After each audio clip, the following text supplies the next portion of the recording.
হচ্ছে নারায়ণগঞ্জ বন্দর। আসছিলাম এখানে একটু ঘুরতে, যে মালবাহী জাহাজ নদী, এটা আগে বড় ছিল, আরো ছোট হয়ে গেছে।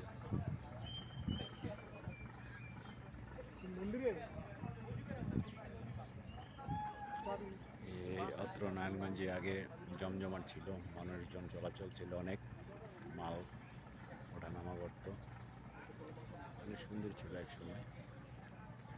এখন আগের মতো নাই, কিন্তু তারপর ঐতিহ্যটা ধরে রাখছে নারায়ণগঞ্জবাসী। মাল আসে যায়।